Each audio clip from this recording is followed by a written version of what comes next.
Pəncərədən süzülən solğun bir işıq var yenə. Küçələr səssiz amma beynimin içi məhşər ayağı. Yazmaq bəzən tək çıxış qapısıdır insan üçün. Qulaq as.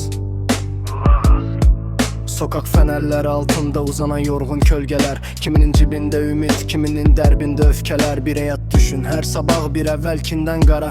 Zaman bir çay kimi axır, qayıtmır bir də o bahara. Kağız qələmlə dərdləşməyən səmimi dostluqmuş sən demə. İnsan dostunu satanda anlayırsan, dəyər vermə hər kəsə.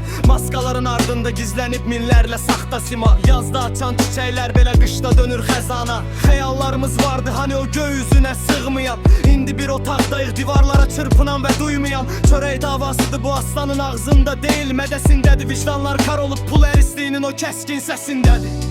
Hayat bir sahnedir, rollar yeni aktörler değişir. Kimisi zirveye oynayır, kimisi kuyuda düşür. Gözlerini yum ve duy ruhunun o sessiz feryadını. Zaman silip aparar her şeyin o yalancı adını. Uğur alqışlayan çox olar amma ekranda kimsə yox. Qarnı tox olan nə bilsin, açın dərdi hər zaman çox. Saraylarda oturanlar küçənin nəbzini tuta bilməz. Yalanla qurulan taxtlar bir fırtınada ayaqda qalmaz. Mənim sözlərim güllə deyil, sadəcə bir aynadır. Baxanda özünü gör deyə bu dəryada boşuna qaynama.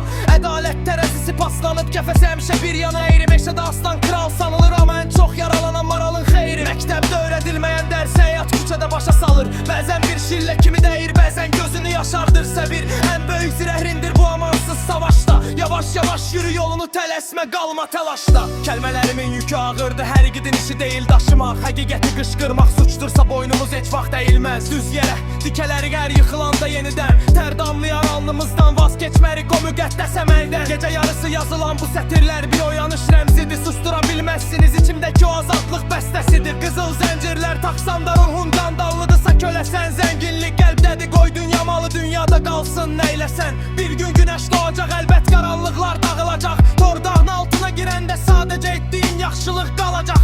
Söz bitər, musiqi davam edər qəlbinin hər döyüntüsündə. Həqiqəti axtar, tapacaqsan onu aynanın hər görüntüsündə. Hayat bir sahnedir, rollar yeni aktörler değişir. Kimisi zirveye oynayır, kimisi kuyuda dövüşür. Gözlerini yum ve duy ruhunun o sessiz feryadını. Zaman silip aparar her şeyin o yalancı adını. Unutma.